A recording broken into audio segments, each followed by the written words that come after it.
வணக்கம். Welcome to Meritage academy.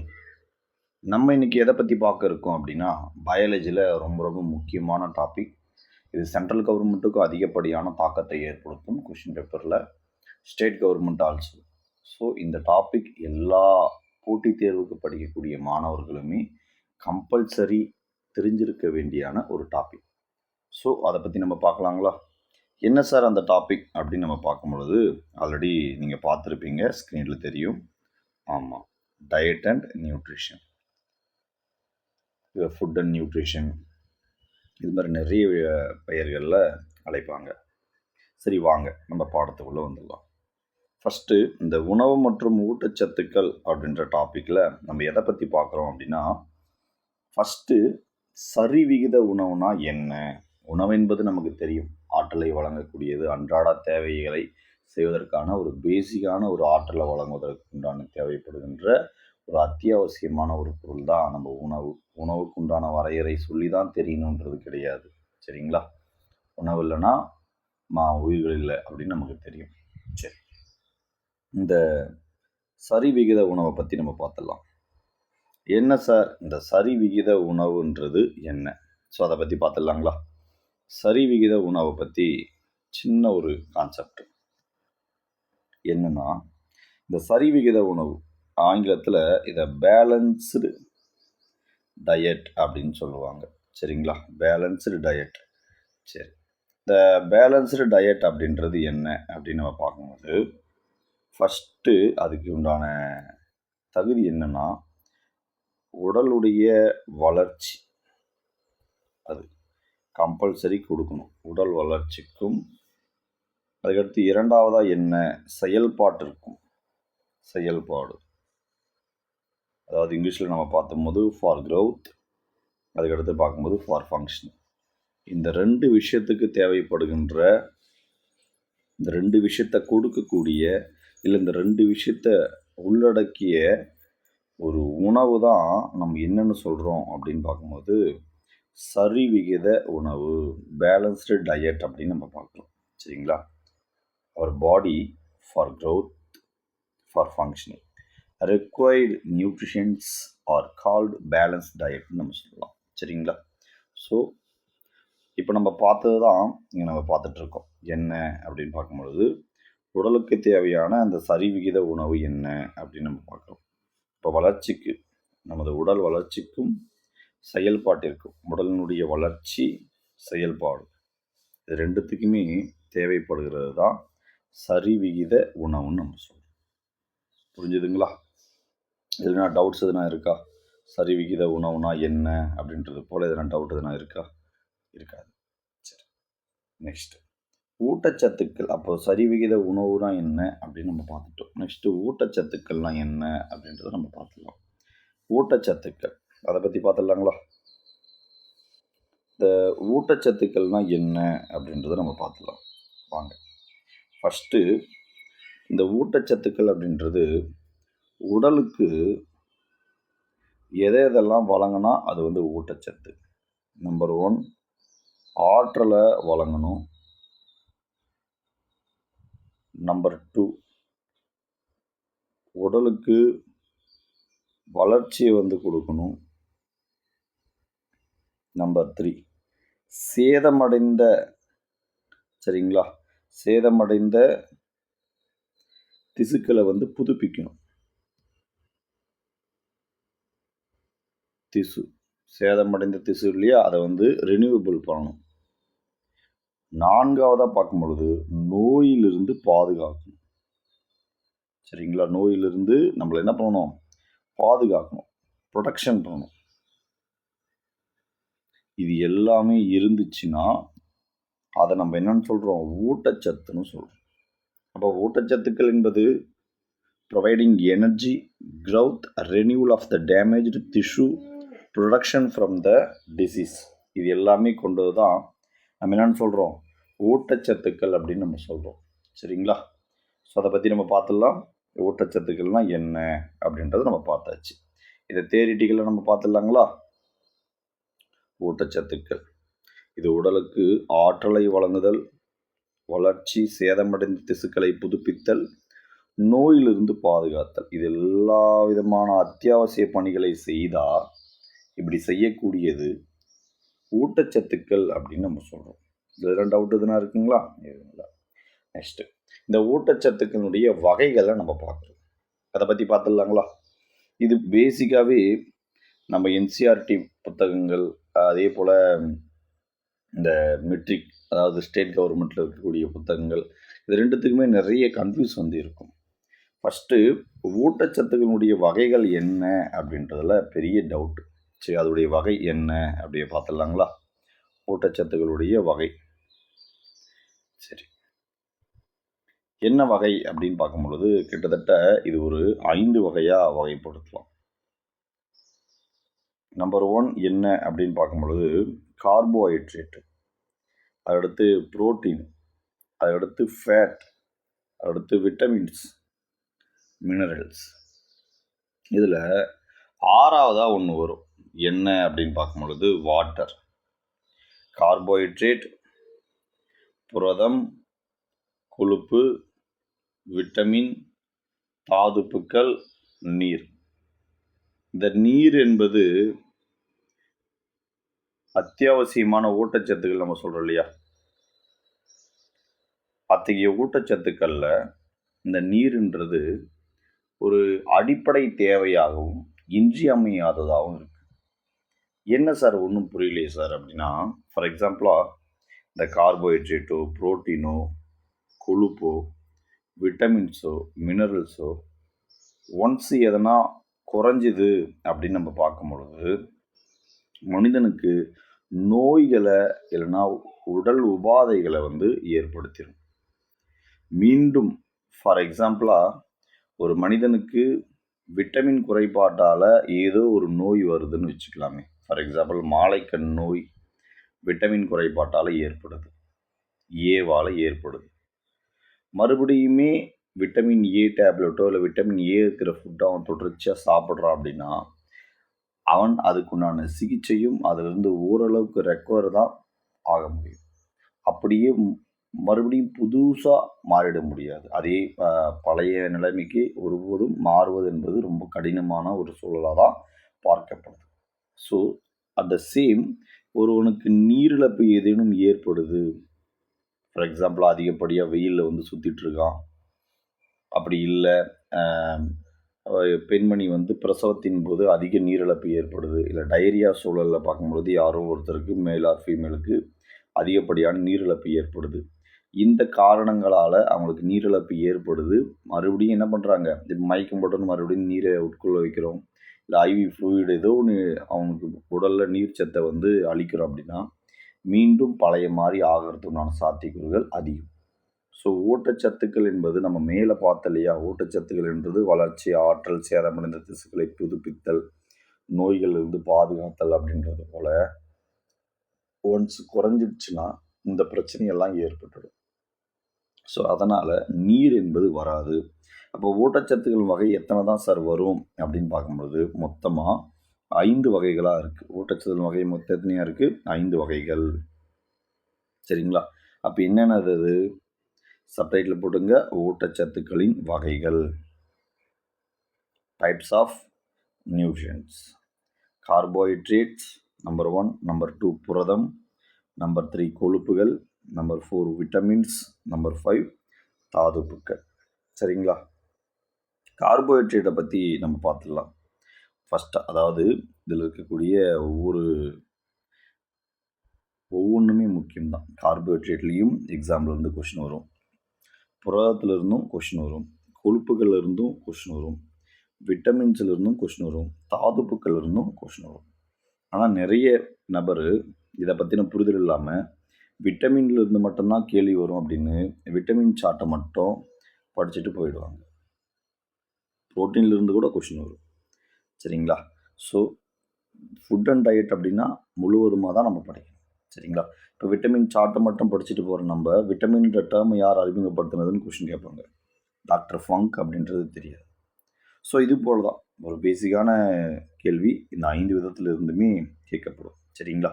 So அதை பற்றி நம்ம பார்த்துடலாங்களா? சரி, வாங்க அதை பற்றி பார்க்கலாம். என்ன ஃபஸ்ட்டு இந்த கார்போஹைட்ரேட்டுடைய கரிம கூட்டு பொருளை பற்றி நம்ம பார்க்குறோம். ஆர்கானிக் காம்பவுண்டை பற்றி நம்ம பார்த்துடலாங்களா? என்ன சார் ஆர்கானிக் காம்பவுண்ட் அப்படின்னா என்ன? சரிங்களா? என்னென்ன கரிம கூட்டு பொருளால் ஆனது அப்படின்னு நம்ம பார்க்கும்போது கிட்டத்தட்ட 3 விதமான கனிம கூட்டு பொருட்களால் அது ஆகியிருக்கும். என்னென்ன கனிம கூட்டு பொருட்கள் அப்படின்னு நம்ம பார்க்கும்போது கார்பன் அதுக்கடுத்து பார்க்கும்போது ஹைட்ரஜன்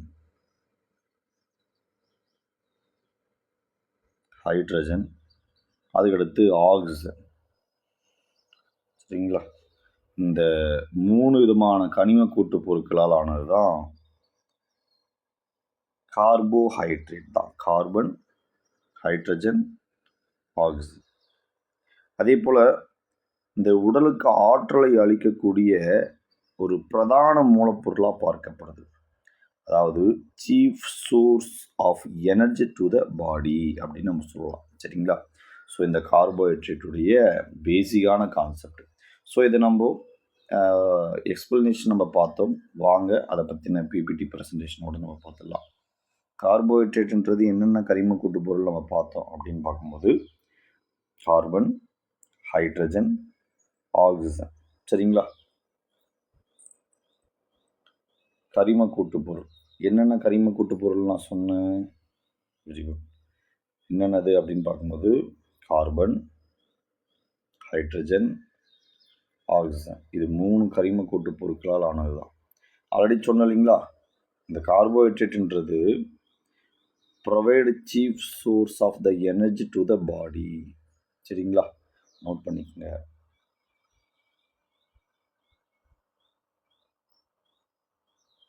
சரி, இந்த கார்போஹைட்ரேட்டுகள் என்னென்ன வகைகளில் இருக்குது? அதாவது இந்த சப்ஜெக்டு ஆரம்பத்தில் படிக்கிறவங்க இல்லை படிக்காதவங்க என்ன சொல்லுவாங்க அப்படின்னா கார்போஹைட்ரேட்னா சாப்பாடு, நம்ம ரைஸு, ஸோ அதை தான் சொல்லுவாங்க. அது இல்லை, கார்போஹைட்ரேட்டுக்கு எக்ஸாம்பிள்ன்றது அது கிடையாது. சரிங்களா? கார்போஹைட்ரேட்டுகள் எதுலெல்லாம் அதிக அளவில் காணப்படுது இதெல்லாமே கார்போஹைட்ரேட்டுக்கு ஒரு எக்ஸாம்பிள் அப்படின்னு நம்ம சொல்லுவோம் இல்லையா? ஸோ அதுதான். இன்னும் புரியலையே வாத்தியார அப்படின்னு நம்ம சொல்லுவோம் இல்லையா? ஸோ அது மாதிரி இருக்கிறவங்களுக்கு தெளிவாக பாருங்கள் ஒன்ஸு. என்ன அப்படின்னா கார்போஹைட்ரேட்டின் எடுத்துக்காட்டுகள். சப்டைட்டில் போட்டுக்கலாம்.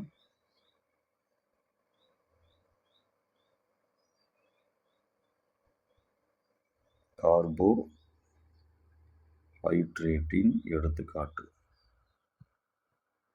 என்னென்ன எடுத்துக்காட்டெல்லாம் இருக்குது சார் அப்படின்னு நம்ம பார்க்கும்போது கிட்டத்தட்ட ஒரு 5 விதமான எக்ஸாம்பிள் அது அடங்கியிருக்கும். கார்போஹைட்ரேட்டுகள் ஒரு 5 விதமாக அடங்கியிருக்கும்.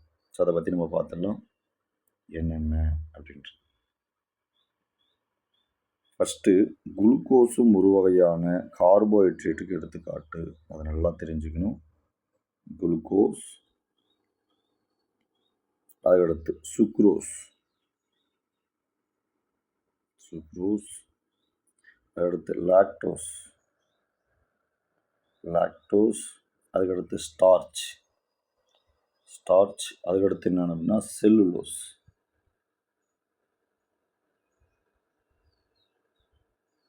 சரிங்களா? இந்த 5மே கார்போஹைட்ரேட்டுக்கு எக்ஸாம்பிளாக பார்க்கப்படுது. சரிங்களா? நம்ம சோறு, சாதம் அப்படின்லாம் நம்ம சொல்கிறோம் இல்லையா? ஸோ இது ஸ்டார்ச்லேயே அவ்வளோதான் முடிஞ்சு போச்சு. இப்போ மீதெல்லாம் குளுக்கோஸு, சுக்ரோஸு, லாக்டோஸு, செல்லுலோஸு இது எல்லாமே எதற்கு எக்ஸாம்பிளாக பார்க்கப்படுது அப்படின்னா கார்போஹைட்ரேட்டுக்கு தான் எக்ஸாம்பிளாக பார்க்கப்படுது. சரிங்களா? ஸோ இந்த 5 விதமானது புரிஞ்சிருக்கும். ப்ரெசன்டேஷனோடு நம்ம பார்த்துடலாம். கார்போஹைட்ரேட்டுகளுடைய எடுத்துக்காட்டுகள் ஆல்ரெடி இந்த 5 கொடுத்துருக்கு இல்லைங்களா? 5 நோட் பண்ணிக்கலாம். இந்த கார்போஹைட்ரேட்டுகள் ஏன் ஒரு சுகர் பேஷண்ட்டை உட்கொள்ளக்கூடாதுன்னு சொல்கிறாங்க அப்படின்னு நம்ம பார்க்கும்போது, ஆமாம், ஏன் உட்கொள்ளக்கூடாது அப்படின்னா அதில் சுகர் மாலிக்யூல்ஸ் கொஞ்சம் அதிகமாக இருக்கும்.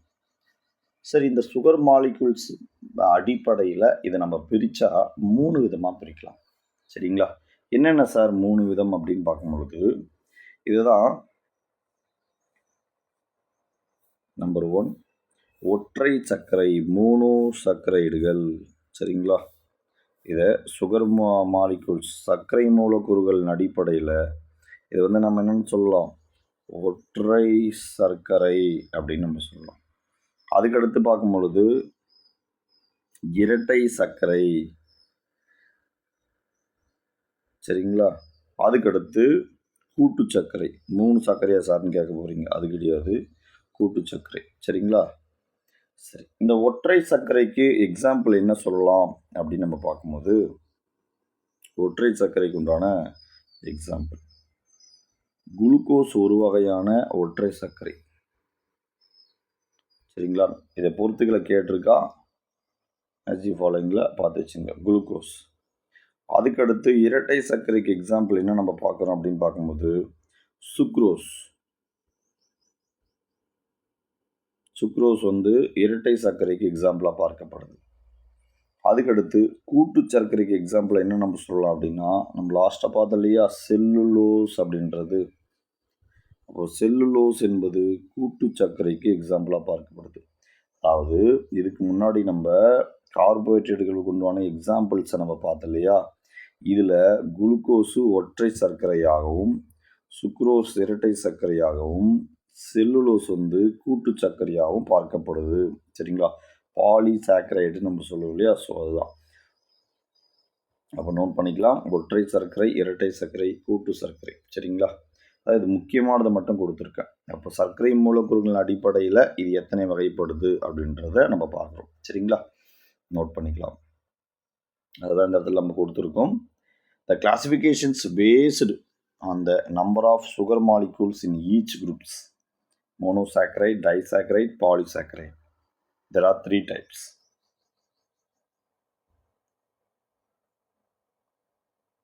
அதே போல் கார்போஹைட்ரேட்டுகள் அடங்கியுள்ள உணவுப் பொருட்கள் எல்லாம் என்னென்ன அப்படின்றத நம்ம பார்த்துக்கலாம். என்னென்ன உணவுப் பொருட்களில் கார்போஹைட்ரேட்டுகள்லாம் அடங்கியிருக்கும் அப்படின்னு நம்ம பார்க்கும்போது, ஃபர்ஸ்ட் ஆஃப் ஆல் தேன். தேனில் கார்போஹைட்ரேட் கம்பல்சரி இருக்கும். அதுக்கடுத்து கரும்பில் இருக்கும். அடுத்து எல்லா விதமான பழங்கள், மோஸ்ட் ஆஃப் ஃப்ரூட்ஸ். அதுக்கப்புறம் பார்க்கும்போது ரொம்ப ரொம்ப முக்கியமானது முழு தானியம். சரிங்களா? முழு தானியம். அதுக்கடுத்து பார்க்கும்பொழுது மாவு, எல்லா விதமான மாவு சத்துலையுமே எது இருக்கும் அப்படின்னு பார்க்கும் பொழுது இந்த கார்போஹைட்ரேட் இருக்கும். அதுக்கடுத்து பார்க்கும் பொழுது காய்கறி, ஆல் வெஜிடபிள்ஸ். அதோடைய அளவு வந்து சேஞ்ச் ஆகும். ஒன்றுத்தில் அதிகமாக செறிஞ்சிருக்கும், ஒன்றுத்தில் குறைவாக செறிஞ்சிருக்கும். ஆனால் நம்ம கொடுக்கப்பட்ட இந்த எக்ஸாம்பிள்ஸில் கார்போஹைட்ரேட்டுகள் கம்பல்சரி ப்ரெசண்ட் ஆகிருக்கும். சரிங்களா? அப்போது இந்த எக்ஸாம்பிள்ஸ் எழுதிக்கலாம். இவை அடங்கியுள்ள உணவுப் பொருட்களின் லிஸ்ட்: தேன், கரும்பு, பழங்கள், முழு தானியம், மாவு சத்து, காய்கறிகள், இது எல்லாமே. சரிங்களா? எழுதியாச்சுங்களா? இப்போ ஒரு நாளைக்கு நம்ம எவ்வளோ தான் சார் இந்த கார்போஹைட்ரேட் எடுத்துக்கணும்? ஏன்னா கார்போஹைட்ரேட் அதிகமாக எடுத்தால் நாங்கள் அதிகமாக ஃபேட் ஆகிடுறோம், இல்லை உடல் வந்து அதிக அளவில் பருமனை நோக்கி போகும்போது உடல் பருமன் நோய் அப்படின்றதுக்கு நாங்கள் வந்து தள்ளப்படுறோம் அப்படின்னா, ஒரு நாள் சரி அப்போ இது எடுக்கவே கூடாதா அப்படின்னா கிடையாது. ஒவ்வொரு நாளைக்குமே ஒரு குறிப்பிட்ட அளவு கார்போஹைட்ரேட் வந்து தேவைதான். ஏன்னா அதுதான் சீஃப் சோர்ஸ். எதுக்கு? எனர்ஜிக்கு. அப்போ எவ்வளோ எடுத்துக்கலாம் அப்படின்னு நம்ம பார்க்கும்போது நல்லா புரிஞ்சுக்கணும். 150 கிராம்ல இருந்து 200 கிராம் அந்த அளவு டெய்லி நம்ம எடுத்துக்கணும்னா உடல் வந்து என்னது கம்பல்சரி அதிக பருமனை கூடாது. சார் அப்போ இது எதுக்கு சார் எக்ஸாம் பாயிண்ட் ஆஃப் வியூவில் அப்படின்னா, டெய்லி நெசசிட்டி, அதாவது தினசரி கார்போஹைட்ரேட்டுகளின் தேவைகள் என்ன அப்படின்ற கேள்வி வந்து அமையும். சரிங்களா? ஸோ நோட் பண்ணிக்கங்க, தினசரி 150 முதல் 200 கிராம். கிலோகிராம் கிடையாது, கிராம். நல்லா மைண்டில் செட் பண்ணிக்கோங்க. சரிங்களா? ரொம்ப ரொம்ப ரொம்ப முக்கியமானது. சரிங்களா? முடிஞ்சிச்சுங்களா? அதுக்கடுத்து கார்போஹைட்ரேட்டுக்கு அடுத்து நம்ம எதை பற்றி பார்க்குறோம் அப்படின்னா, புரோட்டீனை பற்றி நம்ம பார்க்குறோம். ரொம்ப ரொம்ப முக்கியமானது. எக்ஸாம் பர்ஸ்பெக்டிவில் அதிகமாக கேட்பாங்க. சரிங்களா? புரோட்டீன். இந்த புரோட்டீன்ன்றது என்னென்ன அப்படின்னு பார்க்கும் பொழுது, உடலுக்கு தேவையான ஒரு வகையான முக்கிய ஊட்டச்சத்தா பார்க்கப்படுது. புரோட்டீன்ன்றது முக்கிய ஊட்டச்சத்து. அதுக்கடுத்து என்ன அப்படின்னு பார்க்கும்போது, எல்லா உடலையுமே குழந்தை, ஆண், பெண் எல்லாருடைய உடலையுமே கட்டமைக்கக்கூடிய ஒரு பொருளா இருக்கு. அதுதான் என்னது? உடல் கட்டமைப்பு பொருள் அப்படின்னு நம்ம சொல்றோம். உடல் கட்டமைப்பு பொருள். உடல் கட்டமைப்பு பொருள். இதுதான் building blocks of the body அப்படின்னு நம்ம சொல்லுவோம். சரிங்களா? உடல் கட்டமைப்பு பொருளா இருக்கு. சார் இந்த 2 மட்டுமா தான் சார் இது செயல்படுமா அப்படின்னா, இந்த 2 பணிகள் ரொம்ப ரொம்ப முக்கியமானது. அது மட்டும் இல்லாம அதாவது செல்களினுடைய தொகுப்பு தான் என்னன்னு நம்ம சொல்றோம். திசு வளர்ச்சியிலையும், அதே திசு பாதுகாப்புதலையுமே இந்த புரோட்டீன் வந்து ரொம்ப ரொம்ப ரொம்ப முக்கியமான ஒரு பங்கை வந்து செய்யுது. அப்போ என்ன சொல்லலாம் நம்ப? இம்பார்ட்டன்ட் நியூட்ரிஷன் நம்ம சொல்லலாம். அதுக்கடுத்து building blocks of the body for tissue growth, tissue ப்ரொடக்ஷனில் ரொம்ப ரொம்ப முக்கியமான ஒரு செயலை இது செய்யுது. சரிங்களா? புரதங்கள்னு சப்டைட்டில் போட்டாச்சுங்களா? புரதங்கள் இதுக்கெல்லாம் யூஸ் ஆகுது அப்படின்றத நம்ம பார்த்தாச்சு. நோட்ஸை எழுதிக்கலாம்.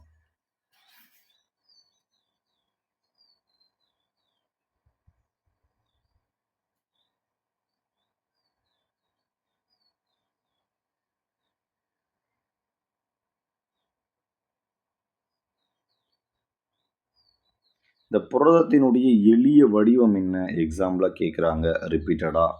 சரிங்களா? என்ன புரதத்தினுடைய எளிய வடிவம் என்ன? சரிங்களா?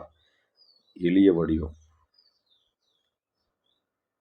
எளிய வடிவம் என்ன அப்படின்றத நம்ம பார்க்கலாம். என்ன சார் புரதத்தினுடைய எளிய வடிவம் அப்படின்னு பார்க்கும்பொழுது, அமினோ ஆசிட், அதாவது தமிழில் அமினோ அமிலம்.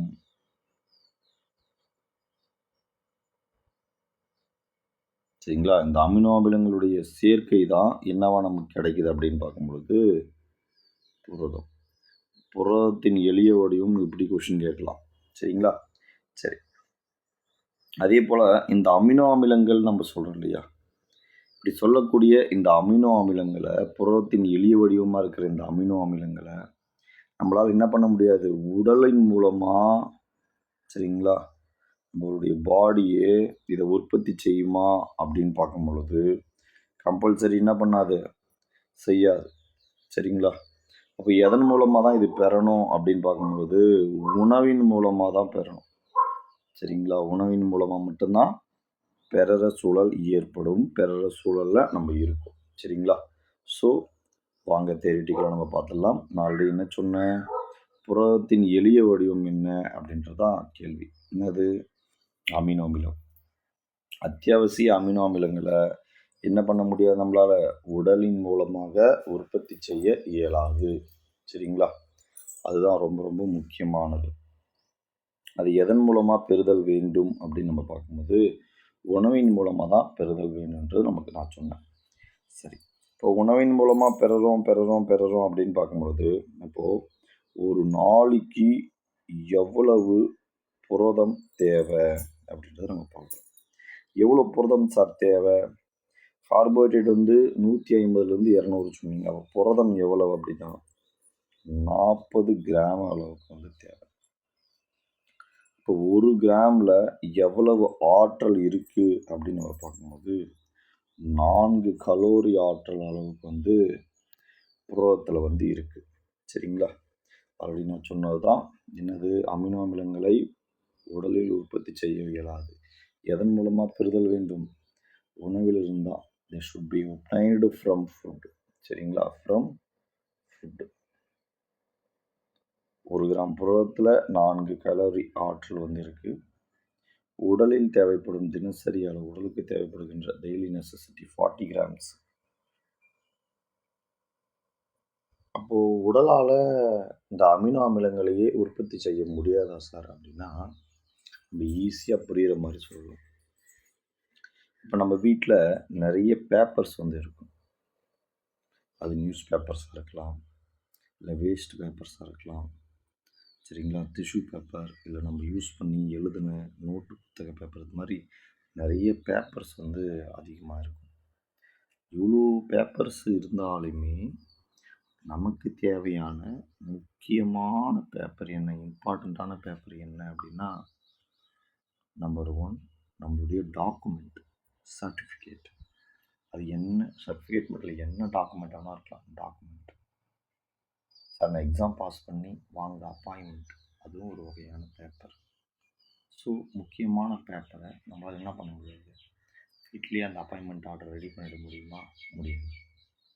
ஸோ அது போல் தான் இந்த முக்கியமான பேப்பர்ஸை நம்மளால் ரெடி பண்ண முடியாது, அதுக்காக உழைச்சி தான் வாங்கணும்.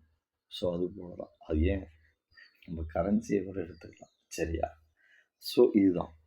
அப்போது இதே மாதிரி தான் உடலால் உற்பத்தி செய்ய முடியாதது தான் இந்த அமினோ அமிலங்கள் அப்படின்னு. அதுவும் அத்தியாவசியமான அமினோ அமிலங்களை உடலால் உற்பத்தி செய்ய முடியாது.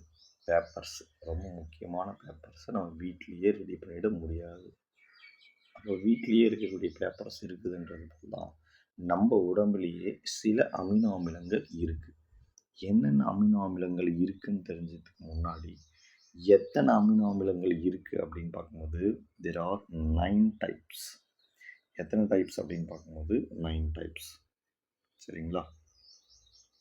அந்த 9 ரொம்ப ரொம்ப முக்கியமானது. there are 9 types of amino acid in our body. நமது உடலில் 9 விதமான அமினோ அமிலங்கள் உள்ளன, சரிங்களா? அதை பற்றி பார்த்துடலாங்களா? என்ன?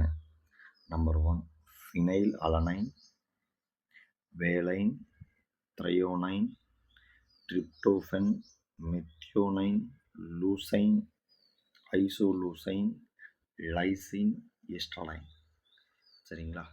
இந்த 9 விதமான அமினோ அமிலங்கள் நம்மளுடைய உடலில் இருக்கும். அது பாட்டுக்கு சவனைன்னு இருக்கும், சரியா?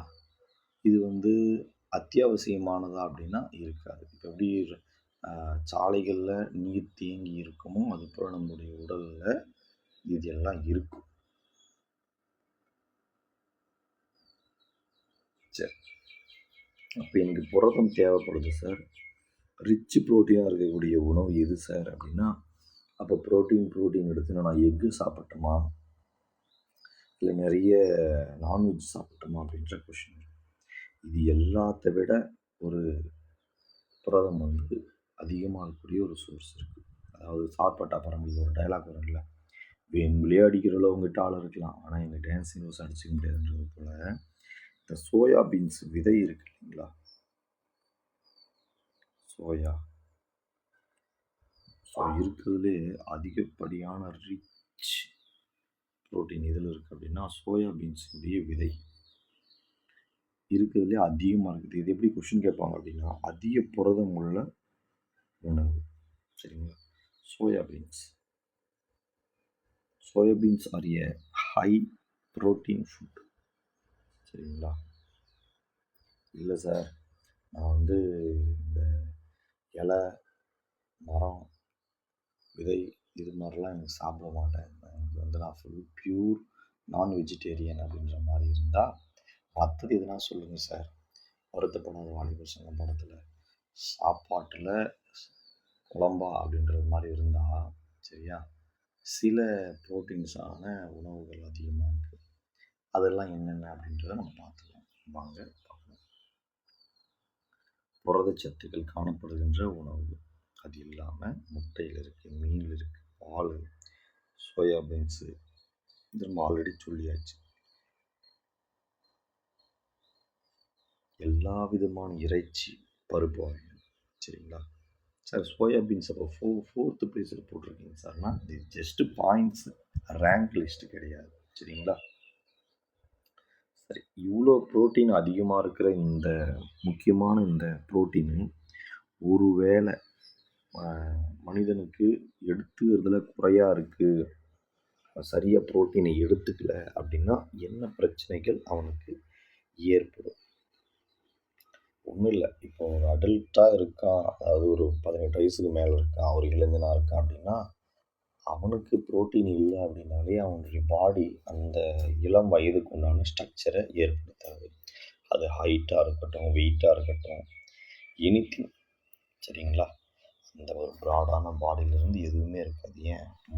அவனுடைய ரோமங்கள் கூட சரி, மீசை, தாடி, தலையில் இருக்கிற முடி, இது மாதிரி எதுவாக இருந்தாலுமே முழுமையாக இருக்காது. போத் மேல் அண்ட் ஃபீமேல் எல்லாருக்குமே அதே தான். சரிங்களா? அந்த பாடி ஸ்ட்ரக்சர் வராது.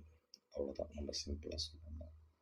சார் அப்போ குழந்தைகளுக்கு இந்த பிரச்சனை ஏற்படுமா சார்? குழந்தைகளுக்கு என்ன சார் ஸ்ட்ரக்சர் வரும்போது அப்படின்னா, குழந்தைக்கு ரொம்ப ரொம்ப முக்கியமானது என்ன அப்படின்னா, புரத குறைபாட்டு நோயாக குவாஷியர்கர் மரஸ்மஸ் அப்படின்ற 2 விதமான நோய்கள் இருக்குது. சரிங்களா? அப்போது என்னென்ன அப்படின்னு பார்க்கும்போது, நம்பர் 1 குவாஷியர்கர். சரிங்களா? இந்த குவாஷியர்கர் அப்படின்றது என்ன அப்படின்னு பார்க்கும்போது, புரத குறைபாட்டால் கிட்டத்தட்ட இந்த வயசு ரொம்ப ரொம்ப முக்கியம். 1லிருந்து 5 வயசுக்குட்பட்ட குழந்தையை இது தாக்கிடும். அப்படி தாக்கும் பொழுது அந்த குழந்தைகளுக்கு உப்பிய வயிறு, சரிங்களா, கை கால்கள் எல்லாம் வீக்கம், அதுக்கடுத்து வயிற்றுப்போக்கு, இது எல்லாமே ஏற்படக்கூடிய ஒரு மிகவும் ஆபத்தான ஒரு நோயாக தான் இந்த குவாஷியர்கர் பார்க்கப்படுது. சரிங்களா? இப்போது புரத குறைபாட்டு நோய் குவாஷியர்கர். ஸோ இதோட நம்ம பார்த்துருந்தது குவாஷியர்கர்ன்றது என்ன அப்படின்னு நம்ம பார்த்தாச்சு. சரிங்களா? அதுக்கடுத்து அந்த பாயிண்ட்ஸ் எல்லாம் நோட் பண்ணிக்கோங்க. குவாஷியர்கர்னா என்ன? புரத குறைபாட்டால் ஏற்படக்கூடிய நோயை நம்ம பார்க்குறோம். Children between affect 1 to 5 years affect ஆகிடுவாங்க. சரிங்களா? இதனுடைய அறிகுறிகள் ஆல்ரெடி நம்ம டிஸ்கஷன் பண்ணது தான். என்ன அறிகுறி? உப்பிய வயிறு, கை கால் வீக்கம், வயிற்றுப்போக்கு, இது எல்லாமே இருக்குது. சார் அப்போ மரஸ்மஸ் என்ன சார்? அதை பற்றி பார்த்துடலாம். மராஸ்மஸ்ன்னு கூட சொல்லுவாங்க.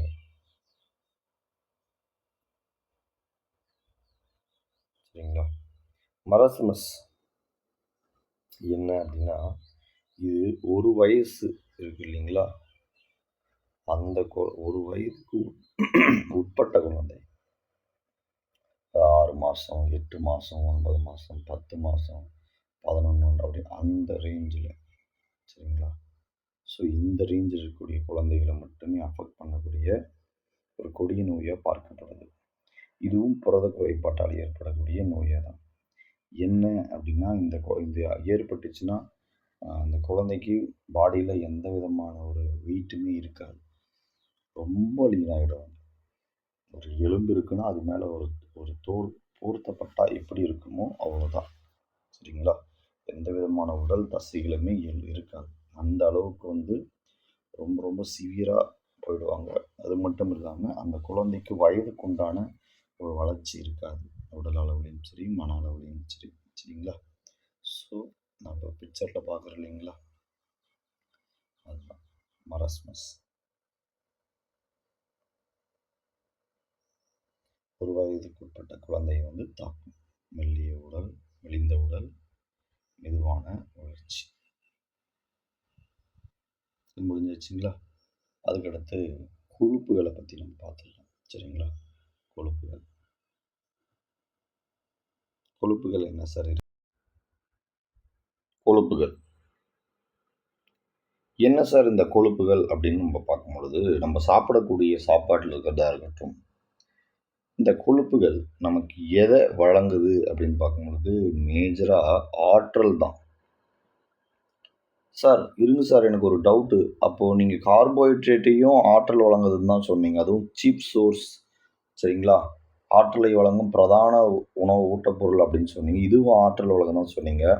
அப்போ எனக்கு கார்போஹைட்ரேட்டா ஃபேட்டா ரெண்டுத்தில் எது அப்படின்னு பார்க்கும்போது இந்த கொழுப்பு தான் அதிக ஆற்றலை வழங்கக்கூடியது. ரெண்டுத்தையுமே கம்பேர் பண்ணும்போது கார்போஹைட்ரேட்டை விட இதுதான் ஆற்றலை வழங்கக்கூடியது, கொழுப்பு தான் ஆற்றலை வழங்கக்கூடியது. சரிங்களா? சரி, ஆற்றலை மட்டும்தானா சார் இது வழங்கும் அப்படின்னு பார்க்கும்பொழுது நம்மளுடைய உடல் செல் இருக்கு இல்லையா, அந்த செல்லுடைய அமைப்பு நம்பர் 1. சரிங்களா? அதுக்கடுத்து நம்முடைய மெட்டபாலிக் ஃபங்க்ஷன். சரிங்களா? அதாவது உடல் நம்ம தமிழில் அதை வந்து வளர்சிதை மாற்றம்னு நம்ம சொல்லுவோம். சரிங்களா? மெட்டபாலிக் ஃபங்க்ஷன் ஆங்கிலத்தில். இந்த மெட்டபாலிக் ஃபங்க்ஷனுடைய பணிகளையுமே இது வந்து செய்யுது. ரொம்ப ரொம்ப முக்கியமானது.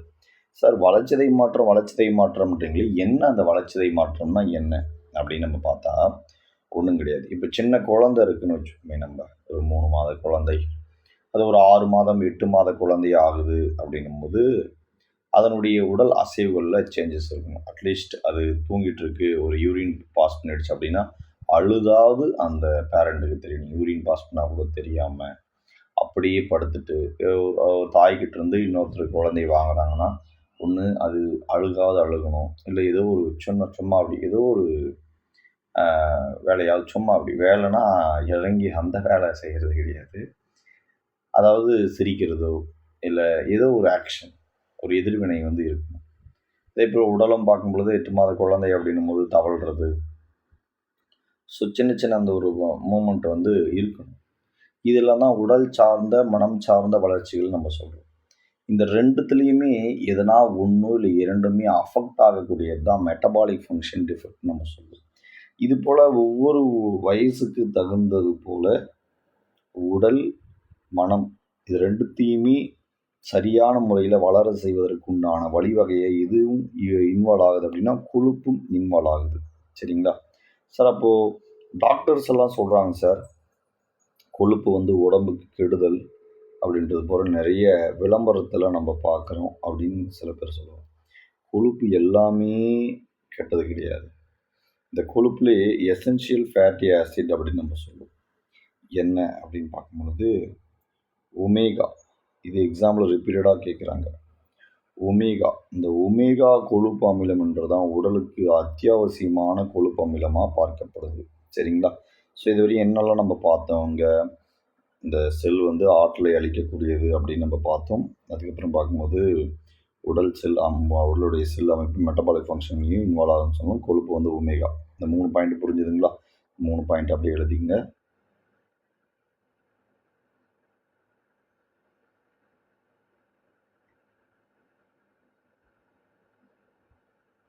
எழுதிச்சுங்களா?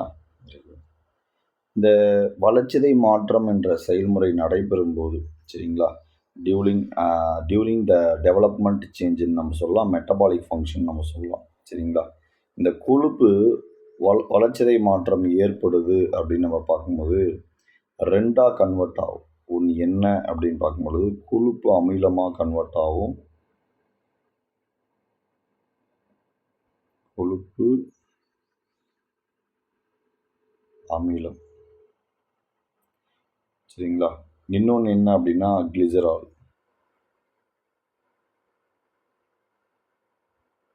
இது 2ஆக கன்வெர்ட் ஆகும் கொழுப்புடைய வேலை.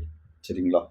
அது மட்டும் இல்லாமல் சார் கொழுப்புன்றீங்க, அப்போ நான் கொழுப்பு கறியாக எடுத்து சாப்பிட்டுமா சார், இல்லை கொழுப்பு அதிகமாக இருக்கிற எண்ணெயாக யூஸ் பண்ணிட்டோமா, என்ன சார் எனக்கு புரியல அப்படின்னா, கொழுப்புக்கும் ஒரு லெவல் இருக்குது. இந்த ரீல்ஸ் எல்லாம் பார்த்துருப்பீங்க, ப்ரோ ஒரு அளவுக்கு தான் ப்ரோ அப்படின்றது போல் கொழுப்புக்கும் ஒரு அளவு இருக்குது. என்ன அளவு? டெய்லி நெசசிட்டி, தினசரி அளவு 35 கிராம், அந்த அளவுக்கு இருந்தால் போதுமானது. சரிங்களா? ஸோ பார்த்துக்கலாங்களா? வளர்சிதை மாற்றத்தின் போது டியூரிங் த டெவலப்மெண்டல் சேஞ்சுன்னு எழுதிக்கலாம், டியூரிங் த மெட்டபாலிக் சேஞ்சுன்னு எழுதிக்கலாம். ஸோ அந்த செயல்முறை நடக்கும்பொழுது, வளர்சிதை மாற்றம் என்ற செயல்முறை நடக்கும் பொழுது இந்த 2 விதமாக எது பிரியுது? கொழுப்புகளை வந்து பிரியுது. என்னென்ன? ஒன்று கொழுப்பு அமிலம், இன்னொன்று கிளிசரால்.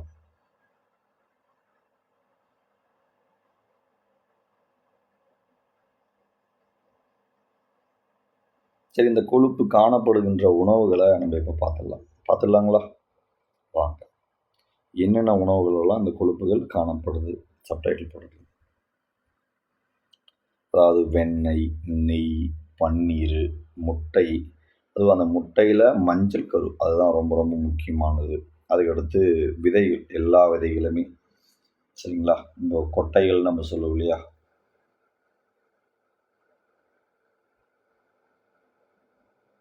ஃபார் எக்ஸாம்பிள் கடலை, வேர்க்கடலை. ஸோ இது மாதிரி இருக்கக்கூடியது.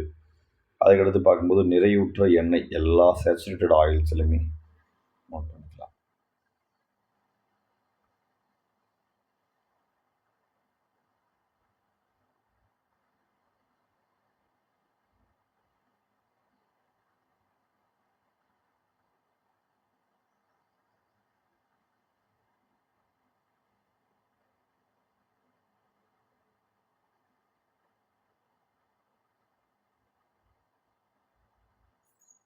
அதுக்கடுத்து விட்டமின்ஸை பற்றி நம்ம பார்த்துடலாங்களா? விட்டமின்ஸ். விட்டமின் அப்படின்ற ஒரு டேர்ம் இருக்கு இல்லைங்களா? அந்த வார்த்தையை யார் ஃபஸ்ட்டு அறிமுகப்படுத்தினாங்கன்ற கொஷின் வந்து அதிகமாக கேட்குறாங்க. சரிங்களா? அப்போது டாக்டர்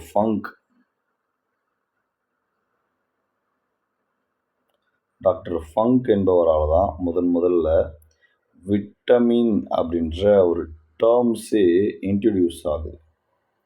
சரிங்களா? சரி, அப்போ ஃபஸ்ட்டு கண்டுபிடிக்கப்பட்ட விட்டமின் என்ன அப்படின்னா எல்லாருக்கும் தெரியுது, ஆல்பாபெட் ஆர்டரில் ஏ. இதில் ரொம்ப ரொம்ப இம்பார்ட்டண்ட்டான விஷயம் என்ன அப்படின்னா, விட்டமின்கள் சரிங்களா எவ்வளோ அளவுக்கு தேவைப்படுகின்ற ஒரு முக்கிய உணவு இல்லை முக்கிய ஊட்டச்சத்து அப்படின்னு நம்ம பார்க்குறோம். ஊட்டச்சத்து சரிங்களா, டேஷ் அளவுக்கு. சரிங்களா, டேஷ் அளவு.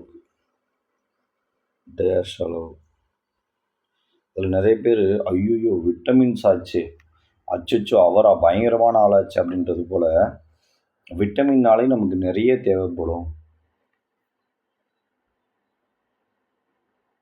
அப்படின்னு நினச்சிக்கிறாங்க. என்ன சார் விட்டமின்னா நிறைய தேவைப்படுது அப்படின்னு நம்ம பார்க்கும்போது ஒரு புரிதலுக்காக சொல்கிறேன்.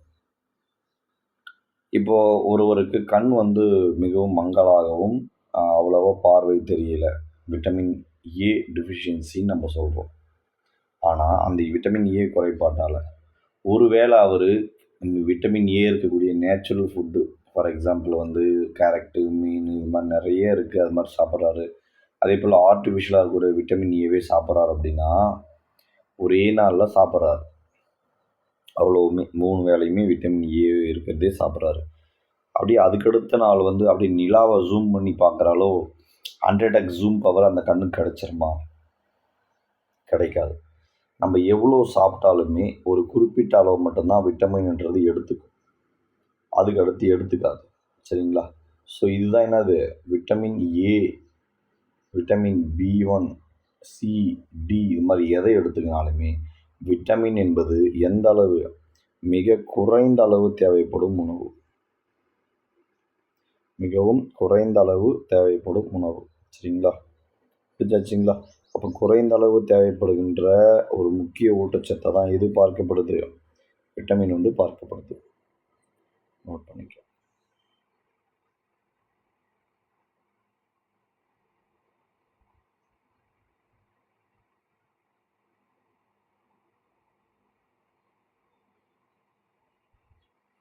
அதுக்கடுத்து நோட் பண்ணியாச்சுங்களா? அதுதான் அந்த இடத்துல அது என்ன சொல்கிறாங்க, doctor Funk introduced term of vitamin, the first discovered vitamin A. Vitamins are low required food, இல்லைனா லோ ரிக்வயர்ட்ஸ் நியூட்ரிஷன் நம்ம சொல்லலாம். நான் சொன்னேன் இல்லைங்களா, குறைந்த அளவு. இதெல்லாம் அசஸ்மெண்ட்டில் கொடுத்துட்டு ரிப்பீட்டடாக கேட்குற கேள்விகள். சரிங்களா, அதுக்கடுத்து என்ன அப்படின்னு நம்ம பார்க்கும்பொழுது இந்த விட்டமின்ஸ் எதுக்கெல்லாம் தேவைப்படுது அப்படின்னு நம்ம பார்க்க போகிறோம். இதுக்கெல்லாம் சார் அப்படின்னு நம்ம பார்க்கும்போது நம்பர் 1 சரிங்களா,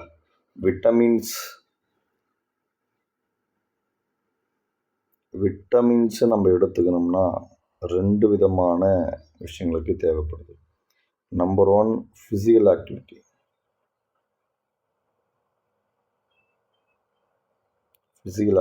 இன்னொன்று அப்படின்னு பார்க்கும்போது பயோகெமிக்கல்.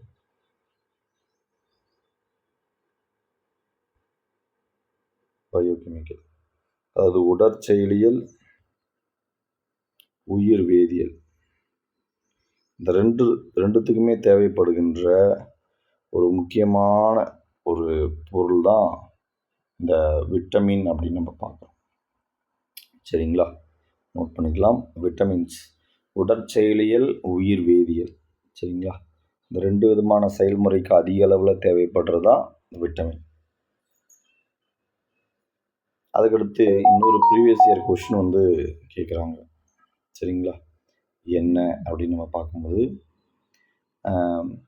மனிதன் உடல் மேலே சூரிய ஒளி படும் பொழுது கிடைக்கக்கூடிய விட்டமின் என்ன அப்படின்றது விட்டமின் டின்றது எல்லாருக்கும் தெரியும். ஸ்கூலில் ஒரு 7th 6th 8th ஸ்டூடெண்ட்ஸை பிடிச்சி கேட்டால் கூட அவன் சொல்லிடுவான்.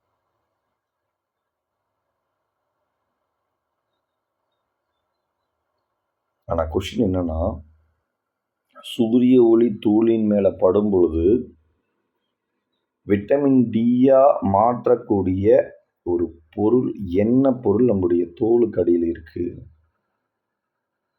அதை கேட்பாங்க. இந்த விட்டமின் சரிங்களா டி எதுக்கு பயன்படுது அப்படின்னு நம்ம பார்க்கும்பொழுது, ரொம்ப ரொம்ப முக்கியமாக நமக்கு தேவைப்படுகின்ற, அது பல்லுக்கு தேவைப்படுகின்ற கால்சியம், அதே போல் எலும்புக்கு தேவைப்படுகின்ற கால்சியம். சார் ரெண்டுத்துலையுமே கால்சியம் மட்டும்தானா சார் இருக்குது அப்படின்னா கிடையாது. பல்லில் கால்சியம் ப்ளஸ் பாஸ்பேட், அதுவே எலும்பில் கால்சியம் ப்ளஸ் பாஸ்பரஸ். சரிங்களா, ஸோ இதுதான் நான் இவ்வளோ நேரம் உங்கள்கிட்ட டிஸ்கஷன் பண்ணிகிட்டு இருந்தது. என்ன அப்படின்னு பார்க்கும்போது, vitamin D is produced when human skin is exposed to sunlight. மனித தோலின் மீது சூரிய ஒளி படும் பொழுது உருவாகும் விட்டமின் வந்து என்ன, அது விட்டமின் டி, எல்லாருக்கும் தெரிஞ்சது. சரிங்களா, அதுக்கடுத்து the sunlight on the skin convert dehydrocholesterol to vitamin D. சூரிய ஒளி தோலின் மீது விழும்போது டீஹைட்ரோ கொலஸ்ட்ரால் தான் என்னவா மாற்றுது, விட்டமின் டியாக மாற்றி கொடுக்குது. அப்போ இந்த விட்டமின் டி எதுக்காக யூஸ் ஆகுது அப்படின்னு பார்க்கும்போது, கால்சியம் உறிஞ்சுதலுக்கு, ஹெல்ப் இன் கால்சியம் அப்சார்ப்ஷன்.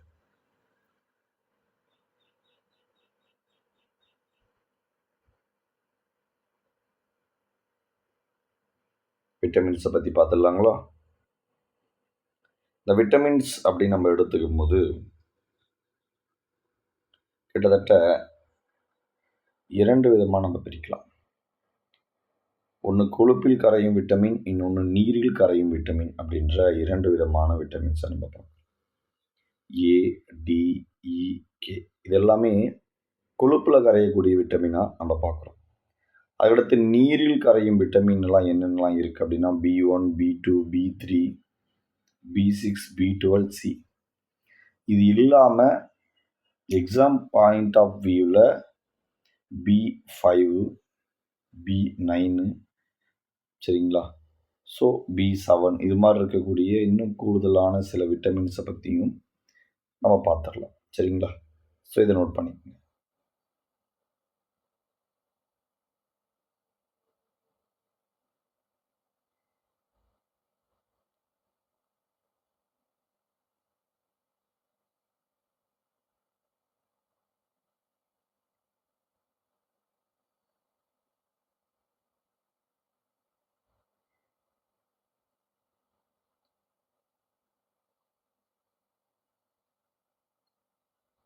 சரி, கொழுப்பில் கரையக்கூடிய விட்டமின்ஸை பற்றி நம்ம பார்த்துடலாங்களா. ஏ, டி, இ, கே இதெல்லாம் பற்றி நம்ம பார்த்துடலாங்களா.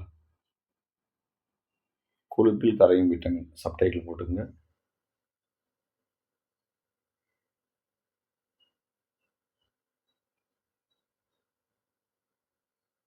இந்த கொழுப்பில் கரையும் விட்டமினில் முதல் நோயாக பார்க்கப்படுறது நிக்டோலிபியா சீரோப்தால்மியான்னு சொல்லுவோம். ஸோ இதை பற்றி நம்ம பார்த்துடலாம். ஃபஸ்ட் தெளிவாக புரிஞ்சுக்கிறது தான் இருக்குது. என்ன இந்த விட்டமின் ஏ அப்படின்னு நம்ம எடுத்துக்கணும்னா, விட்டமின் ஏயால் 2 விதமான குறைபாடுகள் இருக்குது, ரொம்ப ரொம்ப முக்கியமானது. அப்போ ஃபஸ்ட்டு டிஃபிஷியன்சி என்ன அப்படின்னு நம்ம பார்த்துடலாம். சரிங்களா, அப்போது ஃபஸ்ட்டு டிஃபிஷியன்சி ஜீரோப்தால்மியா நம்ம சொல்லுவோம். சரிங்களா, இந்த சீரோப்தால்மியான்றது என்ன அப்படின்னு நம்ம பார்க்கும் பொழுது, நம்பர் 1 ட்ரைனஸ் ஆஃப் கார்னியா. உலர்ந்த கார்னியா இதுக்கு இருக்கக்கூடிய மிகப்பெரிய ஒரு விஷயம் என்ன அப்படின்னா, கார்னியா கண்ணில் இருக்கக்கூடிய கார்னியா இருக்குது இல்லைங்களா, அது வந்து ஃபுல் அண்ட் ஃபுல்லாக ட்ரை ஆகிடும்.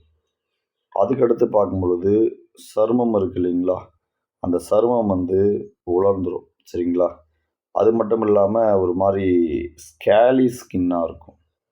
மீன் செதில்களை போன்ற ஸ்கேலி ஸ்கின். சரிங்களா, ஸோ இதுதான் அதோடைய முக்கிய அறிகுறியாக பார்க்கப்படுது. குறைபாடு 1. அதுக்கடுத்து குறைபாடு 2 என்ன அப்படின்னு பார்க்கும்போது டிஃபிஷியன்சி 2.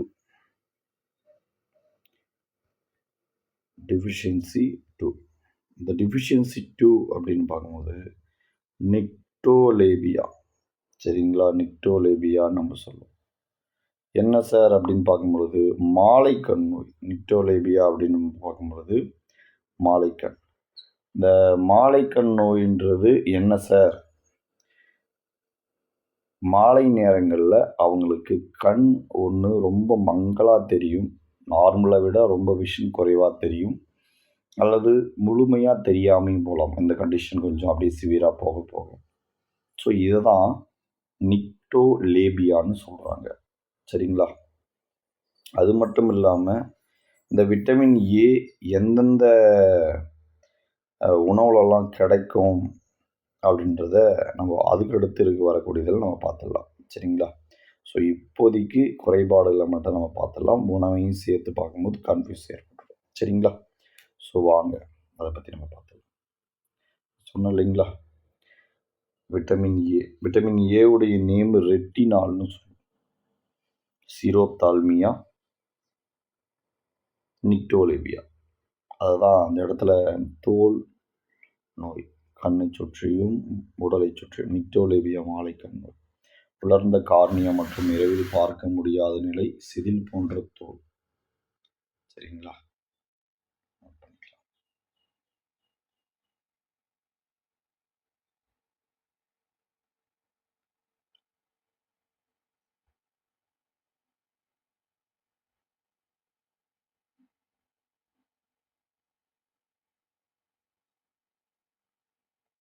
நெக்ஸ்ட் விட்டமின் டி குறைபாடை நம்ம பார்த்துருவோம். என்னெல்லாம் சார் இருக்குது அப்படின்றத பார்த்துடலாம். விட்டமின் டி குறைபாடு என்ன அப்படின்னு நம்ம பார்க்கும்போது, விட்டமின் டிக்கு பேர் கால்சிஃபெரால்னு சொல்லுவோம். விட்டமின் டிக்கு என்ன பேர் அப்படின்னு பார்க்கும்பொழுது கால்சிஃபெரால். சார் இது எப்படி சார் ஞாபகம் வச்சுக்கலாம்? சின்ன சின்ன ஷார்ட்கட்டு சொல்கிறேன், மைண்டில் செட் பண்ணிங்க. இப்போ விட்டமின் ஏ இருக்குது அப்படின்னா விட்டமின் ஏவுடைய பேர் என்ன சொல்லலாம்?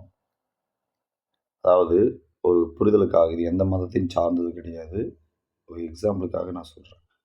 இப்போது இந்த புராணத்திலலாம் நம்ம படிப்போம், சிவனுடைய கண்கள் வந்து சிவந்துட்டா, சரிங்களா, ரெட் ஆகிடும் அப்படின்னு நம்ம பார்ப்போம் இல்லையா. கோபம் அடைந்தா சிவன் கண்ணு இல்லை, எல்லார் கண்ணுமே கோபம் ஆகிட்டா ரெட் ஆகிடும், ஒன்று அழுதோ இல்லை அந்த கோபத்துலேயோ. அப்போது அந்த ஏ பாருங்கள் கண்ணு மாதிரியே இருக்கும். ஏ இப்படி இப்படி எடுத்தும்போது இந்த நெற்றிக்கண் மாதிரி தான் இருக்கும். ஸோ அது போல் அப்போ இது என்னது, கண்ணை தொடர்பானது. அப்போ கண் சிவந்துடும். அப்போ சிவப்புன்றதுக்கு என்னது, ரெட்டு. அப்போ ரெட்டினால் அப்படின்னு ஞாபகம் வச்சுங்க. சரிங்களா, அதுக்கடுத்து விட்டமின் டி. நம்ம வந்து ஸ்டூடெண்ட்டாக இருந்து படிக்காமல் அப்படியே நம்ம டாக்டர் ஃபங்காகவே மாறி யோசித்தோம்னா இது ஈஸியாக போயிடும்.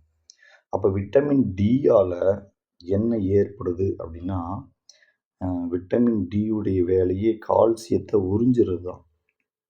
சரியா, அந்த கால்சியத்தை உறிஞ்சினா தான் குழந்தைக்கு வந்து என்ன நோய் ஏற்படாது அப்படின்னா ரிக்கட்ஸ் அப்படின்ற நோய் ஏற்படாமல் இருக்கும். ரிக்கட்ஸ், சரிங்களா, வளைந்த கால்கள் ஏற்பட்டுடும். அந்த நோய் ஏற்பட்டால் குறைந்த, சரிங்களா, எலும்புகளுடைய, அதாவது குறைபாடுடைய எலும்புகள் அதில் வந்து காணப்படும். வீக் போன்ஸ் இருக்கும். அவங்களுடைய அந்த செஸ்டே ரீஜனே புறா எலும்புகள் போல் ஒரு சின்ன இது மாதிரி கீழே தடுக்கி விழுந்தால் அந்த எலும்புகள் டேமேஜ் ஆகிற அளவுக்கு இருக்கும். ஸோ இது எல்லாமே எந்த குறைபாட்டால் ஏற்படுது அப்படின்னு நம்ம பார்க்கும்போது, எதனால் ஏற்படுது? அ கால்சியம் முழுமையாக அவங்களுக்கு பத்தல. ஸோ கால்சியம் பற்றவில்லை, தண்ணீர் பற்றாக்குறை, பெட்ரோல் பற்றாக்குறைன்னுலாம் நம்ம இப்போ சமீபத்தில நிறைய பார்த்துருப்போம் ஊடகங்கள். ஸோ பற்றாது இந்த விஷயம்லாம் ஏற்படுது, ரிக்கட்ஸ்லாம் ஏற்படுதுன்னா எது பற்றவில்லை? அ கால்சியம் பற்றவில்லை. சரிங்களா? அப்போ அத வச்சு தான் பேர் என்னன்னு வச்சுட்டாங்க, கால்சியம் பெறவில்லை என்றது தான் கால்சிஃபெரால் அப்படின்னு வச்சுட்டாங்கன்னு நீங்க ஞாபகம் வச்சுக்கங்க. சரிங்களா? கால்சிஃபெரால். மறக்க மாட்டோம் இல்லைங்களா? கால்சிஃபெரால்னா என்ன அப்படின்றது. சரிங்களா? இப்போ கால்சிஃபெரால். கால்சியம் பெறவில்லை தான் கால்சிஃபெரால் நம்ம சொல்றோம். சரிங்களா? ஸோ நோட் பண்ணிக்கலாம். கால்சிஃபெரால் குழந்தைகள்ல காணப்படக்கூடியதாகும். அதேபோல கவட்டைக்கால் குறைபாடு, சரிங்களா? புறா மார்பெலும்புகள், மெதுவான வளர்ச்சி,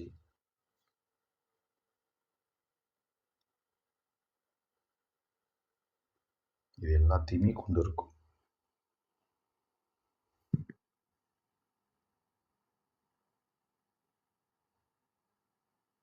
அதையடுத்து விட்டமின் ஈய பத்தி நம்ம பார்த்துடலாம். சரி, அத பத்தி பார்த்துடலாங்களா? விட்டமின் இ அப்படின்னு எடுத்துக்கும்போது, இந்த இ அப்படியே தமிழ்ல ஈன்னு ஞாபகம் வச்சுங்க. இந்த இ மீன்ஸ் இனப்பெருக்கம். அதாவது இந்த இனப்பெருக்க குறைபாடு. இனப்பெருக்கம் மீன்ஸ் ஒரு சந்ததியை உருவாக்க முடியாத ஒரு நிலை. இத தான் நம்ம என்னன்னு சொல்றோம் அப்படின்னா, ஸ்டெரிலிட்டி, மலட்டுத்தன்மை நம்ம சொல்லுவோம். இது சரிங்களா? இது ஆண், பெண் இருபாலருக்குமே ஏற்படும். அப்போ விட்டமின் இ. சார் இந்த விட்டமின் ஈக்கு ஒரு நேம் வச்சிருப்பாங்களே என்ன சார் அப்படின்னு பார்க்கும்போது, ஒரு நிறைய காணொளிகள் நம்ம இத பார்த்துருப்போம். இல்ல அனுபவிச்சும் இருப்போம். இப்போ இருக்கக்கூடிய ஜென்ரேஷன் முன்னாடி இருக்கிற ஜென்ரேஷன் இல்ல எப்படி சொல்லலாம் அப்படின்னா, ஆரம்ப காலகட்டத்தில குடும்ப கட்டுப்பாடு எல்லாரிடத்திலுமே விழிப்புணர்வுலாம் ஏற்படுத்தினாங்க. பள்ளி ஆசிரியரிடமும் விழிப்புணர்வு ஏற்படுத்தி பதாகைகள் இது மாதிரிலாம் கொடுத்து நிறைய அந்த அந்த கிராமங்களை சுற்றி ஊ ஊர்வலம் மாதிரிலாம் சென்று விழிப்புணர்வை ஏற்படுத்தினாங்க. அது ஒரு காலம். நாம் இருவர் நமக்கிருவர், நாம் இருவர் நமக்கொருவர் அப்படின்ற நிறைய திட்டங்கள்லாம் கொண்டு வந்தாங்க. இது காலங்கள் மாறி மாறி உணவுகளில் ஏற்படுற சுற்றுச்சூழலில் ஏற்படுற மாசுபாடு, கலப்படம் இது எல்லாத்தையுமே சேர்த்து ஒரு மனிதன் உட்கொண்டு அதை அனுபவிக்கும் பொழுது, அவனுக்கு அதுக்கடுத்த சந்ததியை உருவாக்கக்கூடிய அந்த திறன் குறைஞ்சிருக்கு. இப்போ அது மாரியான ஒரு விழிப்புணர்வோ, இது மாரி எதுவுமே கிடையாது. ஜஸ்ட் லைக் தட் ஹாஸ்பிட்டல்ல மட்டும் அத வந்து ஒட்டியிருப்பாங்க. ஒரு ஸ்டிக்கர் மாரி. ஏன்? எதனால? அப்படின்னு பார்க்கும்பொழுது, இந்த உணவுல ஏற்படுற மாற்றம். ஸோ, இப்போ இவ்வளோ நேரம் நான் சொன்ன இந்த கதை புரிஞ்சுதுங்களா? இதுக்கும் ஷார்ட்கட்டுக்கும் என்ன சார் சம்மந்தம் அப்படின்னா, இத இப்ப இருக்கக்கூடிய சில ஹாஸ்பிட்டல், மொத்தமா நான் சொல்லல.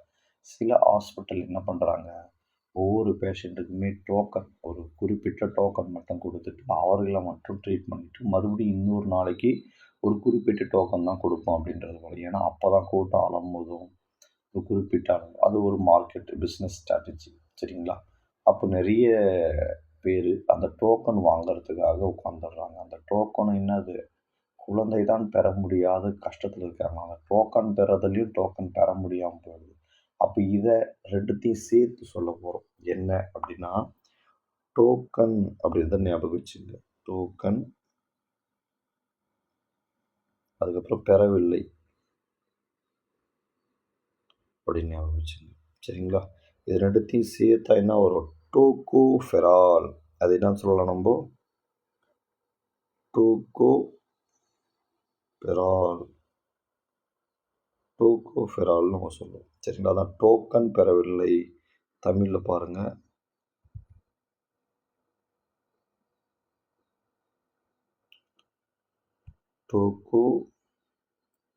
டோகோபெரால். டோக்கன் பெறவில்லை அப்படின்றது அப்படின்னு ஞாபகம் வச்சுக்கங்க. சரிங்களா? நோட் பண்ணிக்கலாம்.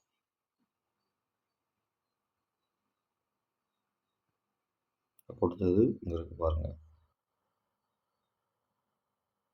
மலட்டுத்தன்மை.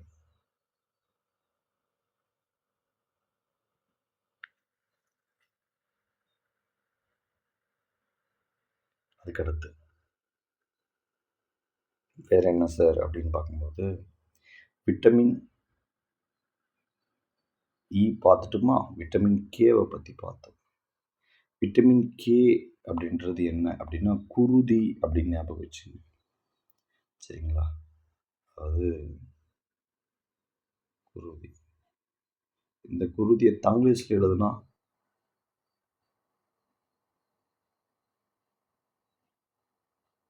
குருதி. இந்த கே அப்படின்னு ஞாபகம் வச்சுங்க. அப்போ கே மீன்ஸ் குருதி மீன்ஸ் என்னது? ரத்தம். இந்த ரத்தம் எதுனா அடிபட்டாலோ எதுனா ஆனாலோ டக்குன்னு கிளாட் ஆகணும் கொஞ்ச நாளத்தில். அது அந்த ரத்தம் வெளியே போகாத அளவுக்கு அது அந்த இடத்துல கிளாட் ஆகி நிற்கணும். இதுதான் ஒரு கை அப்படின்னும் போது சின்ன கிராச் ஆகிடுது அப்படின்னா கொஞ்சம் அப்படியே ரத்தம் போயிட்டு அது அப்படியே ஸ்டாப் ஆகும். அந்த ஸ்டாப் ஆகுறதுல எது ரொம்ப முக்கியத்துவம் அடைஞ்சதாக இருக்குது அப்படின்னு நம்ம பார்க்கும்போது இந்த இரத்த தட்டுக்கள். சரிங்களா? த்ராம்போசைட்ஸ்ன்னு நம்ம சொல்லுவோம். இந்த இரத்த தட்டுக்கள் அதை தடுத்துரும். இந்த செயல்முறை நடக்காமல் போகிறதுக்கு என்ன குறைபாடு அப்படின்னா விட்டமின் கே. அப்போ விட்டமின் கேன்றதை நம்ம என்ன எடுத்துக்கலாம்? குருதி, கே, ரத்தம் அப்படின்னு நம்ம எடுத்துக்கலாம். அப்போ ரத்தம் முறையாமை தான் இதுக்கு உண்டான இந்த நோயினுடைய முக்கியமான ஒரு அபாயமாக பார்க்கப்படுது. சரிங்களா? ஸோ செகண்ட் இருக்குது பாருங்கள், குயினோன். சார் அதுக்கு ஒரு ஷார்ட்கட் கொடுங்க சார் அப்படின்னு பார்க்கும்போது இது ஒரு புரிதலுக்காக தான் சொல்கிறேன். இப்போ நிறைய பேர் சரிங்களா சார் ஸ்பெல்லிங் வேறு சார், புரிதலுக்காக நான் சொல்கிறேன். இப்போ நிறைய பேர் கையெல்லாம் அறுத்துப்பாங்க. அதை ஸ்டேட்டஸில் வைக்கிறது அது இது எதுக்காகன்னு தெரியும். அதை நம்ம சொல்ல தான் பணமும் இல்லை. ஸோ அது எதுக்காக அறுத்துக்கிறாங்க? சரியா? அவன் யாரை தன்னுடைய குயினாக நினைக்கிறானோ அவங்களுக்காக கையை அறுத்துப்பான். சரிங்களா? அப்போ இதனுடைய பெயர் என்ன அப்படின்னு பார்க்கும்பொழுது குயினோன். இதனுடைய பெயர் என்னது? குயினோன். குயினோன். இப்போ இந்த குயின்னு நோ சொல்லிட்டா கையறுத்துப்போம். அப்போ குயினோன் அப்படின்ற மாதிரி ஞாபகம் வச்சுங்க.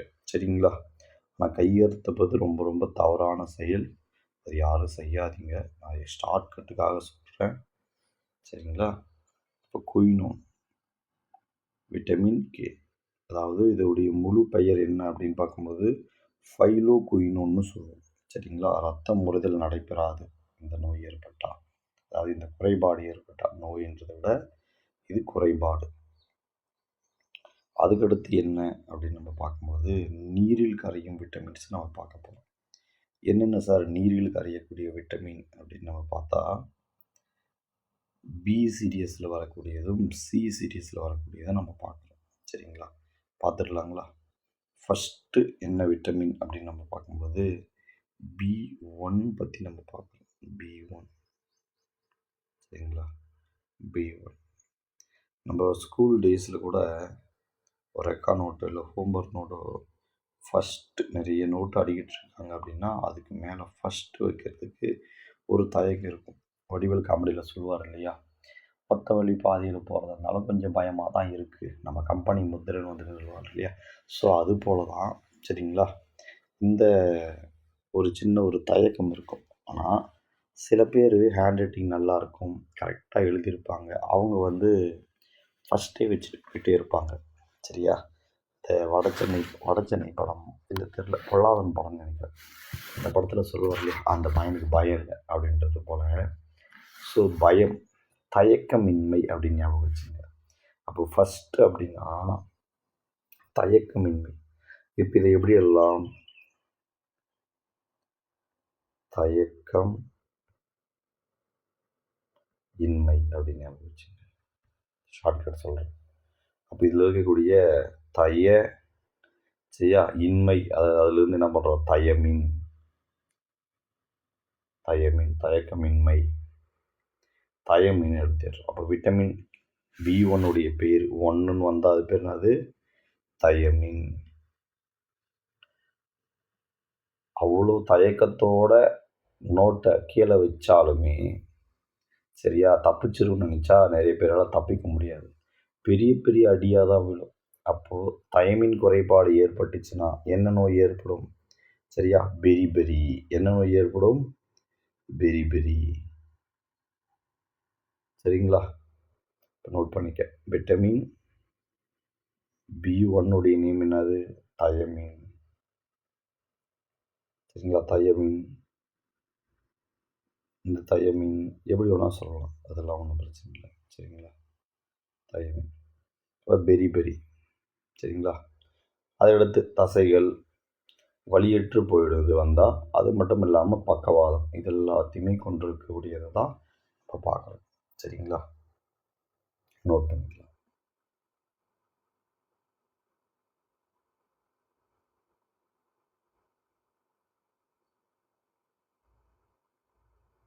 அடுத்து B2 பற்றி நம்ம பார்த்துக்கலாம். என்ன சார் B2? அதுக்கும் ஒரு ஷார்ட்கட் கொடுத்து கொடுங்க சார். B2 இந்த 2 இருக்கு இல்லையா? இந்த 2 எந்த செயல்முறையும் இரண்டாவது முறை நடந்தால், சரிங்களா, இரண்டாவது முறை நடந்தால் நம்ம என்ன சொல்லுவோம்? For example re-exam, rematch, rescheduled, retest, re-exam, இது மாதிரி நம்ம சொல்லுவோம் இல்லையா? அப்போ இரண்டாவது முறை அப்படின்னா நமக்கு என்ன வந்துடணும்? ரீ அப்படின்ற ஞாபகம் வந்துடணும், ரீன்ற வார்த்தை. அப்போ என்னது அப்படின்னு பார்க்கும்பொழுது ரிபோஃப்ளேவின், அதுக்கு அந்த அது பேர் என்னது? ரிபோஃப்ளேவின். சரிங்களா? ரிபோஃப்ளேவின் அதோடைய பெயர். சரிங்களா? அப்போ எந்த உயிரினம் சொன்ன வார்த்தையை ரிட்டர்ன் பண்ணும்? ஒரு இடம் சொன்னதையே மறுபடியும் ரிட்டர்ன் இது பண்ணும் வார்த்தை. இப்போ ஏதோ ஒரு பேர் நம்ம சொல்கிறோம் அப்படின்னு வச்சுக்கலாமே. எக்ஸாம்ன்ற ஒரு பேரை சொல்கிறோம் அப்படின்னா அது மறுபடியும் எக்ஸாம் அப்படின்னு எழுத சொல்கிறது கிளி. ஸோ அதுதான் இதுக்கு ஷார்ட்கட்டு. இந்த நோய் ஏற்பட்டால் உதடுகள் ஓரங்களில் பிளவு, இன்னும் கூடுதலான அறிகுறிகள் என்னெல்லாம் நம்ம சொல்லலாம் அப்படின்னு நம்ம பார்க்கும்போது வறட்சியான தோல், கண்களில் எரிச்சல், உதடுகளில் வீக்கம், இது எல்லாத்தையுமே கொண்டிருக்கக்கூடிய நோயை தான் பார்க்குறோம். சரிங்களா? வாய்களில் ஓரங்கள், வாய் ஓரங்களில் அந்த வெடிப்பு, புண்கள், இதுதான் கிளியாசிஸ் நம்ம சொல்கிறோம். சரிங்களா? கிளியாசிஸ் அப்படின்னு நம்ம சொல்லுவோம். சரிங்களா? இந்த நோய் இதுக்கு இன்னொரு பேர் அரிஃபோஃப்ளேவினோசிஸ் அப்படின்னு சொல்லுவோம். அரிஃபோஃப்ளேவினோசிஸ் எழுதிக்கலாம்.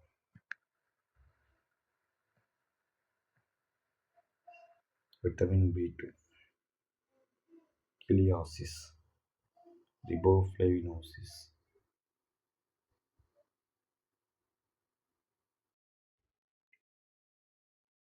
ரிபோஃப்ளேவினோசிஸ் பற்றி நம்ம பார்த்தாச்சுங்களா? நெக்ஸ்ட்டு எதை பற்றி நம்ம பார்க்குறோம் அப்படின்னு நம்ம பார்த்தபோது விட்டமின் B3 பற்றி நம்ம பார்க்குறோம். அது என்ன sir vitamin B3? Vitamin B3 நம்ம நியாசின் அப்படின்னு சொல்லுவோம். நியாசின். சரி சார், நியாசின் என்ன நோயை ஏற்படுத்தும் அப்படின்னா பெல்லகரா. சரி, இந்த பெல்லகரான்றது என்ன சார் அப்படின்னு பார்க்கும்போது வாயின் ஓரங்களில் பிளவு ஏற்படும். அதுக்கடுத்து பார்க்கும்போது தோல் தடிப்பு. மெயினாக பார்க்கும் பொழுது இவர்களுக்கு இந்த ஞாபகம் மறதி அப்படின்றது கம்பல்சரி ஏற்படும். சரிங்களா? ஞாபக மறதி. இப்போது B3 பற்றி நம்ம பார்த்துருக்கோம் இல்லைங்களா? ஸோ இதை பற்றின நோட்ஸை ரைட் பண்ணிக்கங்க.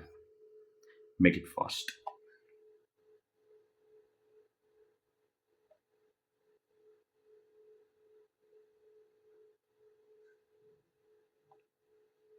அதுக்கடுத்து வேறு எதை பற்றி நம்ம பார்க்க இருக்கோம் அதை பற்றி நம்ம பார்த்துடலாம். B6 பற்றி நம்ம பார்த்துடலாம். நெக்ஸ்ட் B6ன்றது பைரிடாக்சின் அப்படின்ற ஒரு தனித்துவமான நேம். இந்த பைரிடாக்சின் என்று அழைக்கப்படக்கூடிய B6 என்ன நோயை ஏற்படுத்தும் அப்படின்னா டெர்மாட்டிட்ஸ். சரிங்களா? டெர்மாட்டிட்டிஸ் அப்படின்வாங்க.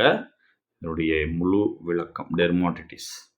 இது என்ன அப்படின்னு பார்க்கும்பொழுது நரம்பு குறைபாடு இதில் கம்பல்சரி இருக்கும்.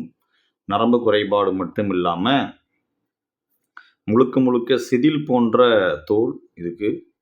ஸ்கேலி ஸ்கின் டிசீஸ், சிதில் தோல் இருக்கும். அதுக்கடுத்து என்ன அப்படின்னு நம்ம பார்க்கும்பொழுது நரம்பு குறைபாடு கம்பல்சரி இருக்கும். சரிங்களா, நரம்பு குறைபாடு இருக்கும். நரம்பு குறைபாடு இருக்கும். சரிங்களா, இதுதான் இதோடைய நோயை நம்ம பார்க்குறோம். அதை பற்றி நம்ம பார்த்துடலாங்களா? அப்போது விட்டமின் B6 பற்றின தகவலை நம்ம பார்த்துடுறோம். Vitamin B6 டெர்மாட்டிட்ஸ். இந்த இடத்துல இந்த டீ வந்து அடிஷ்னலாக போடுவாங்க, போடவும் மாட்டாங்க. நீங்கள் ஜஸ்ட்டு டெர்மாட்டிட்ஸ் அப்படின்றத தெரிஞ்சு வச்சுக்கோங்க. அதுக்கடுத்து விட்டமின் B12 பற்றி நம்ம பார்க்குறோம். விட்டமின் B12 அதை பற்றி பார்த்துடலாங்களா? என்ன சார் விட்டமின் B12 இருக்குது அப்படின்னு நம்ம பார்க்கும்போது விட்டமின் B12 வந்து சைனோகோபாலமைன். நல்லா புரிஞ்சுக்குங்க,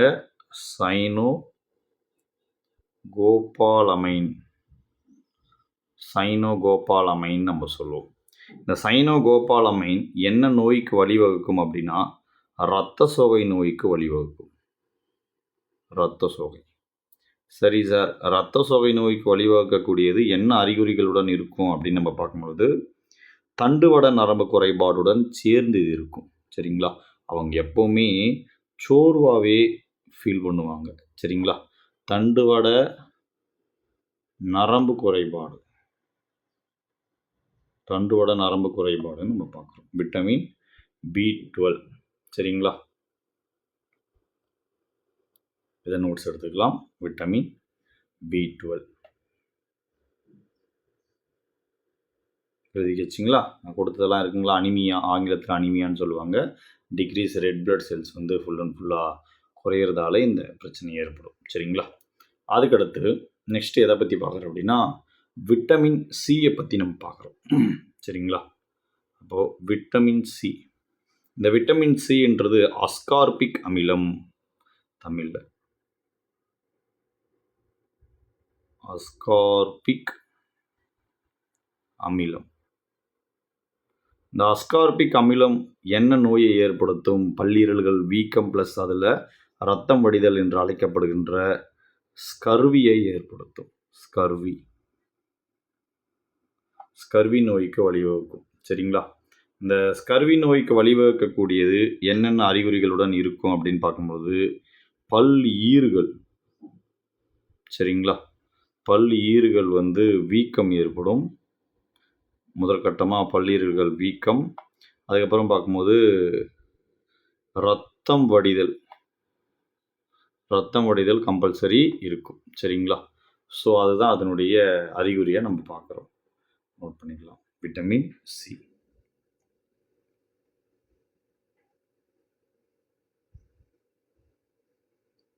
இதைத் தொடர்ந்து தாதுப்புக்களை பற்றி நம்ம பார்க்குறோம். தாதுப்புக்கள் என்ன சார் இந்த தாதுப்புக்கள் அப்படின்னு நம்ம பார்க்கும்பொழுது இது 2 விதமான செயல்முறைக்கு தாதுப்புக்கள் சப்டைட்டில் போட்டுக்கலாம். இது 2 விதமான செயல்முறைகளுக்கு நமக்கு வந்து அதிக அளவில் பயன்படுது. என்ன செயல்முறை சார் அப்படின்னு நம்ம பார்க்கும்பொழுது முதற்கட்டமாக தாதுப்புக்கள் அப்படின்னு நம்ம எடுத்துக்கணும்னாலே உயிரியல் செயல், அதாவது உயிர் வாழ தேவையான செயல்பாடுகள். ஒரு உயிரினம் உயிர் வாழ்வதற்கு, சரிங்களா, உயிர் வாழ்வதற்கு தேவையான செயலை செய்யறதுக்கு பயன்படுறது தான் என்னது? தாதுப்புக்கள். சார் தாதுப்புக்கள் சொல்கிறீங்க, ஆங்கிலத்தில் என்ன சார் அப்படின்னு பார்க்கும்பொழுது மினரல்ஸ். சரிங்களா, ஸோ இதுதான் நோட் பண்ணிக்கலாம். Minerals provide all the nutrition necessary for a life. தாதுப்புக்கள் உயிரியல் செயல், அதாவது தாங்கள் உயிர் வாழ தேவையான செயல்களை செய்ய தேவைப்படுகிறது. சரி, இது எங்கெல்லாம் உடலில் காணப்படுது அப்படின்னு நம்ம பார்க்கும்போது அநேக இடங்களில் காணப்படும். என்னென்ன இடங்கள் அப்படின்னு பார்க்கும்பொழுது ஃபஸ்ட்டு பல்லில் வந்து காணப்படும் இது. அதுக்கடுத்து வேறு எங்கே சார் காணப்படும் அப்படின்னு நம்ம பார்க்கும்போது எலும்பு. அதுக்கடுத்து 3ஆவதாக பார்க்கும்பொழுது ரத்தம். மனித உடலில் ரத்தம். அதுக்கடுத்து 4வதாக பார்க்கும்போது தசை, 5வதாக பார்க்கும்போது நரம்பு செல். சரிங்களா, நரம்பு செல் ஆகிய 5 இடங்களில் முக்கிய பங்கு வகிக்கிறது எது அப்படின்னா இந்த மினரல்ஸ் தான். ஸோ அதை பற்றி நம்ம பார்த்துடலாம். அதான் இந்த இடத்துல நம்ம கொடுத்துருக்கோம். பற்கள், எலும்புகள், ரத்தம், தசை, நரம்பு செல்கள், teeth, bone, blood, muscle, nerve cells. இது எல்லாத்துலேயுமே இதனுடைய தாக்கங்கள் அதிக அளவில் காணப்படும். சரிங்களா, நெக்ஸ்ட்டு இதில் இந்த மினரல்ஸில் அதிக அளவு தேவைப்படுறதுன்னு இருக்குது, குறைவான அளவில் தேவைப்படுறது இருக்குது. அப்போ அதிக அளவில் தேவைப்படுறத நம்ம என்னென்னு சொல்கிறோம் அப்படின்னா மேக்ரோ மினரல்ஸ் அப்படின்னு நம்ம சொல்கிறோம். மேக்ரோ, சரிங்களா, மேக்ரோ மினரல். அதுக்கடுத்து ரொம்ப குறைவான அளவில் தேவைப்படுறத ட்ரேஸ் மினரல் நம்ம சொல்கிறோம். சரிங்களா, ட்ரேஸ் மினரல், ட்ரேஸ் மினரல்ஸ்ன்னு நம்ம சொல்கிறோம். சரிங்களா, அதிக அளவில் தேவைப்படுறது, அதாவது அதிக அளவு தேவைப்படுறது மேக்ரோ, குறைவான அளவில் தேவைப்படுறத ட்ரேஸ் மினரல்னு சொல்கிறோம். அப்போ குறைவான அளவில் இதெல்லாம் சார் தேவைப்படுது அப்படின்றத தெரிஞ்சுக்கிறதுக்கு முன்னாடி மேக்ரோனா என்ன அப்படின்றத நம்ம பார்த்தாச்சு. அதிகம். அப்போது ஃபஸ்ட்டு கால்சியம் வந்து அதிக அளவில் தேவைப்படுது. அப்புறம் பொட்டாசியம் இல்லை, பாஸ்பரஸ். ஃபஸ்ட்டு பாஸ்பரஸ், பொட்டாசியம் இருக்குது, பாஸ்பரஸ். அதுக்கப்புறம் பார்க்கும்போது பொட்டாசியம். சரிங்களா, பொட்டாசியம், சோடியம், சரிங்களா, மெக்னீஷியம். இது எல்லாமே அதிக அளவு தேவைப்படக்கூடிய ஒரு தாதுப்புகளாக பார்க்கப்படுது. அப்போ குறைவான அளவில் தேவைப்படுறது எது அப்படின்னு நம்ம தெரிஞ்சுக்கணும்னா குறைவான அளவு, அதை தான் நம்ம என்னென்னு சொல்கிறோம், ஸ்ட்ரேஸ் மினரல்ஸ். சரிங்களா, ஸ்ட்ரேஸ் மினரல்ஸ் நம்ம சொல்கிறோம். சரி, ஸ்ட்ரேஸ் மினரல்ஸ்னால் என்ன அப்படின்றத நம்ம ஆல்ரெடி பார்த்தாச்சு. அதுக்கு உண்டான எக்ஸாம்பிள்ஸ் மட்டும் நம்ம பார்த்துடலாம். வாங்க அதை பற்றி நம்ம பார்க்கலாம். என்னென்ன அப்படின்னு பார்க்கும்போது ஃபஸ்ட்டு சல்பர், 2வது அயன், 3வது குளோரின், 4வது கோபால்ட், 5வது காப்பர். இது எல்லாமே குறைவான அளவில் தேவைப்படுகின்ற மினரல்ஸாக நம்ம பார்ப்போம். ஸோ அதை தான் தொகுத்து அப்படின்ற இடத்துல கொடுத்துருக்கேன், அதோட பாருங்கள். Macro minerals, trace minerals. இந்த ட்ரேஸ் மினரல்ஸ் பற்றி நம்ம பார்த்தாச்சு, மேக்ரோ மினரல்ஸை பற்றியும் பார்த்தாச்சு. ஜஸ்ட் அதை நோட் பண்ணிக்கினா போதுமானது. சரிங்களா, சரி. இதில் இருக்கக்கூடிய மினரல்ஸில் சிலது குறைந்தால் நோய்வாய்ப்படுவதற்குண்டான சாத்தியக்கூறுகள் அதிக அளவில் இருக்குது. இது அதிகப்படியாக மேட்ச் ஃபாலோயிங் ஸ்லாங்கில் கேட்குறாங்க. ஸோ அதை பற்றி நம்ம பார்த்துடலாங்களா. Minerals deficiency. கால்சியம் குறைபாட்டால் என்ன நோய் ஏற்படுது அப்படின்னா ரிக்கட்ஸ். பாஸ்பரஸ் குறைபாட்டால் என்ன நோய் ஏற்படுது அப்படின்னா ஆஸ்டியோமலேசியா. அயோடின் குறைபாட்டால் என்ன நோய் ஏற்படுது அப்படின்னு நம்ம பார்க்கும்பொழுது கிரிட்டினிசம். இரும்புச்சத்து குறைபாட்டால் என்ன நோய் ஏற்படுதுன்னு நம்ம பார்க்கும்பொழுது இரத்த சோகை. ஸோ இது எல்லாம் தான் நோய் அறிகுறிகளை ஏற்படுத்துறது. சரிங்களா, ஸோ இன்றைக்கி நம்ம பார்த்த டாபிக் உணவு மற்றும் ஊட்டச்சத்துக்கள் இருக்கக்கூடிய அந்த முக்கியமான ஊட்டச்சத்துக்களாக இருக்கிற கார்போஹைட்ரேட், கொழுப்புகள், விட்டமின்ஸ், தாது